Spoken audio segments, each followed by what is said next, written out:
नमस्कार साथियों, कैसे हैं आप सभी।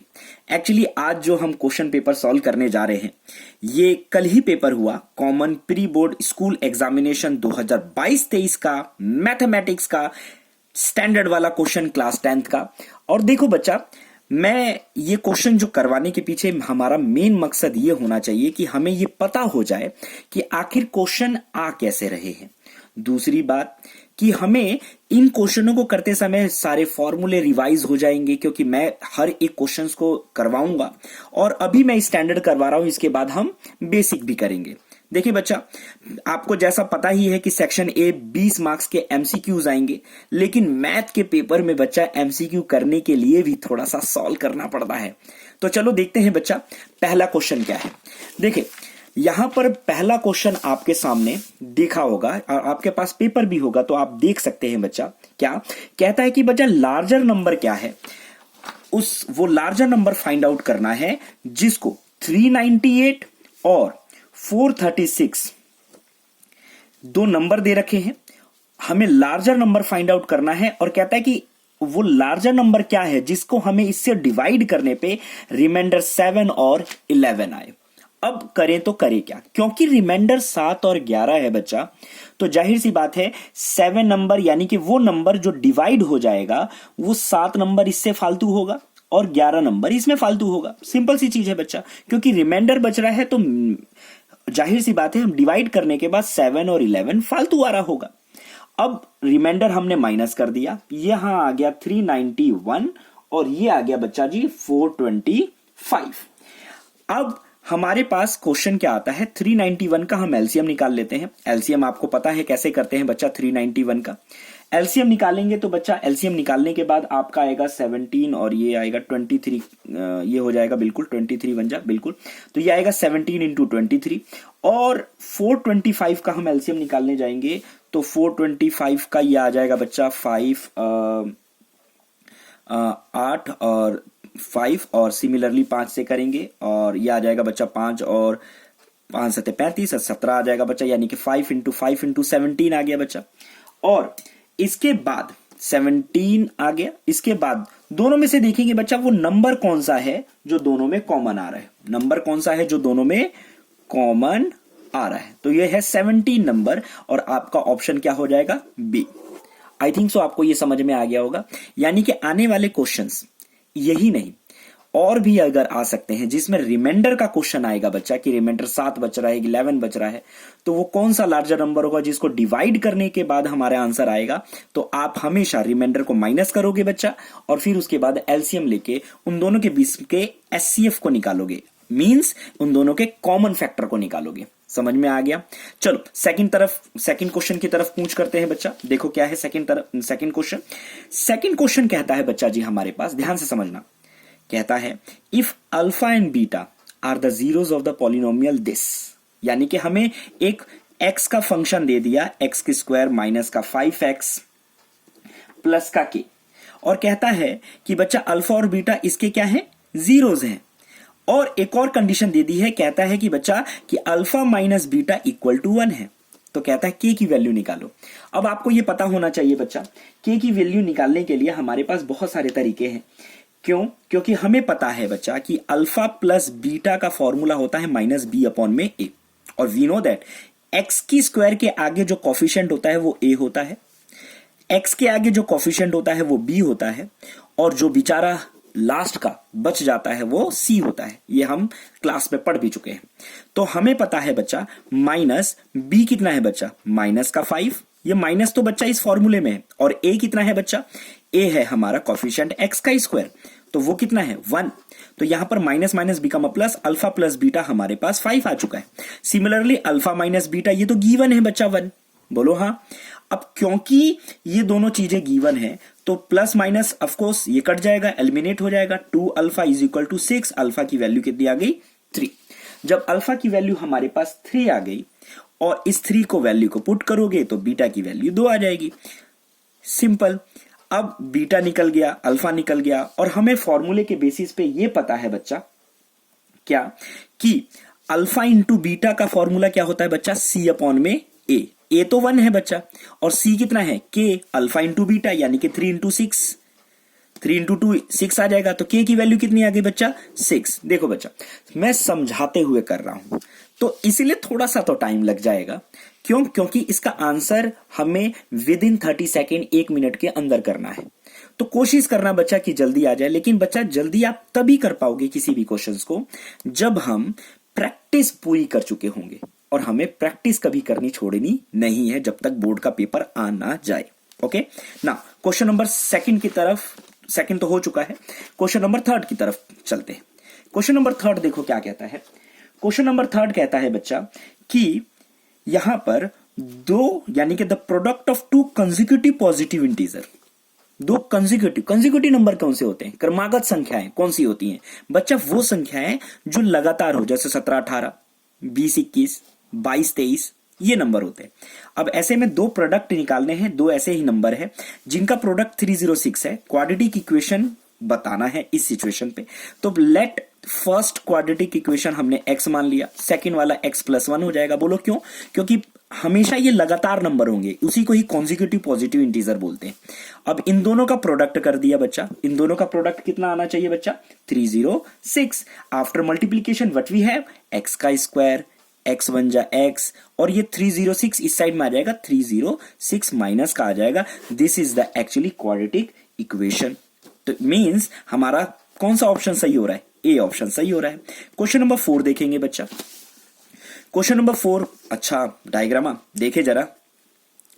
अब इस डायग्राम के क्वेश्चंस में हम जब पता करता है कि चलो भैया हमें क्या निकालना है, x+y का वैल्यू निकालना है, तो कोई बात नहीं जी, घबराने की बिल्कुल भी जरूरत नहीं है। वो इसलिए क्योंकि बच्चा हमको पता है कि ये हमारा a है, b है, c है, और ये p q r, और इन दोनों के बीच में रिलेशंस क्या कर सकते हैं? देखो ये 6 है, ये 8 है, ठीक है, ये 3 है, ये z है, ये y है, ये 4√3 है, 30 डिग्री दे रखा है। हमें x+y की वैल्यू निकालनी है, y प्लस z की वैल्यू निकालनी है। तो y प्लस z की वैल्यू निकालते समय हम देखो क्या करेंगे, हमें ये तो पता होना चाहिए कि बच्चा यहां पर क्या क्या गिवन है। हम लिख सकते हैं कि देखो z अपॉन में 3 इक्वल टू, अच्छा z अपॉन में 3 क्योंकि पहले मैंने ए बी देख लिया, क्योंकि फर्स्ट क्या दे रखा है, A B C P Q R के सिमिलर है, तो z अपॉन में 3 बिल्कुल होगा। सिमिलरली 8 यानी कि BC जो है हमारा BC, तो हमें 8 अपॉन में 6 ये भी इक्वल होगा, यस और नॉट। सिमिलरली हमारा क्या होगा बच्चा जी, 4√3 अपॉन में y के इक्वल होगा। बस अब हमें कुछ नहीं करना, इन दोनों के बीच में रिलेशन और इन दोनों के बीच में रिलेशंस करके आगे के क्वेश्चन करने हैं। जैसे कैसे करेंगे बच्चा जी, तो यहां पर हमने कर दिया z/3 equal to 8/6 cross multiplication, और हमारे पास क्रॉस मल्टीप्लीकेशन के बाद आएगा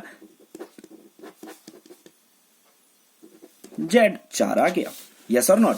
और सिमिलरली हमारे पास y कैसे निकलेगा, अब इन दोनों के बीच में रिलेशंस बना देते हैं। क्यों? क्योंकि ये दोनों आ जाएगा, क्या आ जाएगा बच्चा, 8/6 is equal to 4√3 y, and after the cross multiplication what we have, हमारे पास आ जाएगा बच्चा क्या, y, और ये आ जाएगा 6 इंटू 4√3 अपॉन में 8, क्योंकि देखो क्रॉस मल्टीप्लाई करेंगे तो ये आ जाएगा 4 2 जा 2 3 जा, यहां आ गया y की वैल्यू 3√3। अब हमें क्या चाहिए, हमें चाहिए y प्लस z का वैल्यू। तो y हमें निकल चुका है, z हमारा निकल चुका है, तो y और प्लस को z कर दो, 3√3 प्लस का z कर दिया, तो बच्चा जी हमारे पास आंसर ये निकल गया। अब इस आंसर को ऐसे लिखो, चाहे 4 प्लस 3√3 लिखो, हमारे पास ऑप्शन है, और वो ऑप्शन क्या कह रहा है बच्चा जी, ऑप्शन है ये, देखो बच्चा कहां आंसर नजर आ रहा है, 4 प्लस 3√3, एग्जैक्टली बी। चलो, तो ये इस तरीके से फोर्थ क्वेश्चन भी डन हो गया। अगला हम करते हैं बच्चा जी फिफ्थ क्वेश्चन। फिफ्थ क्वेश्चन में ये तो बहुत जल्दी हो जाएगा। देखो तो क्या कहता है, कहता है if the point A B C D are the vertices of the parallelogram. अब पैरेललोग्राम है, पैरेललोग्राम के ये वर्टिसेस दे दिए, तो हमें कहता है कि then the mid point of A C, तो ये अगर ए है, बी है, सी है, डी है, तो ए सी का मिड पॉइंट क्या होगा, तो आपको ये पता होना चाहिए। ए की वैल्यू सी की वैल्यू का मिड पॉइंट का फॉर्मूला लगाएंगे और आंसर निकालेंगे। हमें मिड पॉइंट का फॉर्मूला पता होना चाहिए, x1 plus x2 divide by 2, y1 plus y2 divide by 2, ये हमारा मिड पॉइंट का फॉर्मूला था, रिमेंबर। चलो, तो यहां पर स्टार्ट करते हैं बच्चा। There is given that the A -2 -1, और सी दे रखा है बच्चा 4 3। दोनों को प्लस करेंगे बच्चा जी, कैसे करेंगे? माइनस का 2 प्लस का 4 डिवाइड बाई 2, एक्स की वैल्यू निकल गई। फिर माइनस का 1 प्लस का 3 डिवाइड बाई 2। इस तरीके से बच्चा जी हमारे पास m निकल कर आ गया, मिड पॉइंट निकल कर आ गया। बस इसको सॉल्व करना है और क्वेश्चन आ जाएगा। देखो क्या, 2/2, there is given that also a 2/2। After divide हमारे पास 1/1 आंसर आ गया और there is given that a answer, isn't it? चलो क्वेश्चन नंबर अब आते हैं बच्चा 6 की तरफ। देखो घबराने की जरूरत बिल्कुल नहीं है क्योंकि ऑप्शन हमारे पास सामने लिखा हुआ है। और क्वेश्चन नंबर 6 ट्रिग्नोमेट्री का है। ट्रिग्नोमेट्री से वैसे भी अच्छे अच्छे बच्चे पता नहीं क्यों डरते हैं, लेकिन याद रहे बच्चा, ट्रिग्नोमेट्री जैसे क्वेश्चन को भी हम सॉल्व आसानी से कर सकते हैं। देखो कैसे होगा, 1/1 प्लस साइन थीटा गिवन है। चलो जी, similarly 1 minus sine theta given है। अब यहां पर हमारे पास कोई चारा नहीं बचता इन दोनों को एलसीएम लेने के अलावा, यस और नॉट? तो आफ्टर टेकिंग द एलसीएम हमारे पास क्या आएगा बच्चा जी? ये आ जाएगा 1 माइनस, क्योंकि देखो एक बार प्लस में एक बार माइनस में, फॉर्मूला बन जाएगा। याद करो, एक बार प्लस में एक बार माइनस में, फॉर्मूला बना ए का स्क्वायर माइनस का बी का स्क्वायर, इजंट इट? तो चलो ए का स्क्वायर तो एक ही आएगा, बी का स्क्वायर हमने कर दिया, ये प्लस वाला तो सेम आ गया, माइनस वाला ऊपर चला जाएगा, यस। और यहां माइनस माइनस सेम है तो प्लस वाला ऊपर चला जाएगा। तो मैं ये पता होना चाहिए। मैंने क्या किया, एलसीएम लिया बच्चा नॉर्मली, इजंट इट? अब जाहिर सी बात है, ये माइनस का ये प्लस का, bye bye sayonara. Next 1 minus sine square theta क्या होता है बच्चा जी? कोस स्क्वायर थीटा। अब हम आंसर देखेंगे, आंसर में तो कहीं भी कोस नहीं नजर आ रहा, तो हम क्या करेंगे बच्चा जी? हम बेसिकली करने वाले हैं क्या, हम इसको ऐसे लिख सकते हैं, 1 में cos square theta is equal to sec square theta, exactly. तो दिस इज योर आंसर। तो हमारा आंसर क्या हो गया? ए। ठीक है बच्चा जी। सिमिलरली क्वेश्चन नंबर 7 की तरफ आते हैं। देखो 7th क्वेश्चन एक बार देखते हैं क्या लिखा हुआ है। ये इतना बड़ा स्टेटमेंट है, चलो देखते हैं। अच्छा ये तो बहुत आसान है बच्चा। देखो P1 और P2, P1 and P2 are the odd prime number. ठीक है, ऑड प्राइम नंबर कौन से होते हैं? ऑड मतलब विषम संख्या है, और प्राइम नंबर जो अपने ही पहाड़े में आते हैं, यानी कि अपने ही टेबल से कटते हैं। ठीक है, अच्छा ऐसी सिचुएशन में P1 जो है P2 से बड़ा है, P1 बड़ा है P2 से, मींस हम ये कह सकते हैं, तो ये कहता है कि P1 का स्क्वायर माइनस P2 का स्क्वायर निकालना है। ये तो बहुत गजब है। देखो अब ऐसे क्वेश्चंस तो बुक में कहीं नहीं मिलते, लेकिन फिर भी आपका बच्चा लॉजिक बहुत स्ट्रांग होना चाहिए। अब P1 ग्रेटर देन है, तो मान लो ये 7 है तो ये बच्चा 11 है। देखो दोनों प्राइम नंबर है, मतलब दोनों प्राइम नंबर और सिमिलरली ऑड प्राइम नंबर है, इजंट इट? तो 7 बड़ा होना चाहिए। ओ मैंने गलत ले लिया मैं ना एक्चुअली स्क्रीन की तरफ देखने लग गया था। चलिए कोई नहीं, यहां पर देखते हैं बच्चा। P1 बड़ा होना चाहिए, तो ये 11 मान लिया और ये 7 मान लिया। ठीक है, या कुछ और मान लो, ये मान लो 19 मान लिया, ये मैंने 7 मान लिया। देखो अभी भी ग्रेटर देन है, इजंट इट? तो अब उसका स्क्वायर करेंगे तो क्या वो ऑड नंबर आएगा या इवन नंबर आएगा? चलो इसका स्क्वायर करते हैं। तो 11 का स्क्वायर किया 121, सिमिलरली माइनस करना पड़ेगा, 7 का स्क्वायर किया 49। यहां पर दोनों को सॉल्व करने के बाद यहां पर क्या निकल कर आ रहा है बच्चा? दोनों को माइनस करेंगे तो जाहिर सी बात है 11 में से 9 जाएंगे 2, और ये 11 में से 4 जाएगा 7, 72। ये कैसा नंबर आ रहा है? ये तो बच्चा जी इवन नंबर आ रहा है, इजंट इट? कैसा नंबर आ रहा है बच्चा जी? इवन नंबर आ रहा है। तो हम ये कह सकते हैं, चलो एक और कर सकते हैं। वैसे इतना करने का टाइम नहीं होता, हम कर सकते हैं, एक और करेंगे तो भी आंसर हमारा आ जाएगा। ठीक है, तो यहां पर आंसर क्या आ रहा है? सिर्फ ऑड नंबर आएगा बच्चा, इवन नंबर आएगा, इवन नंबर। तो हमारा आंसर क्या आ गया बच्चा? हमारा आंसर आ गया एक विषम संख्या, ए। हमारा आंसर आ गया ए। ठीक है बच्चा जी, तो इस तरीके से हमारे पास ये क्वेश्चन हो गए। नेक्स्ट आते हैं, लगता है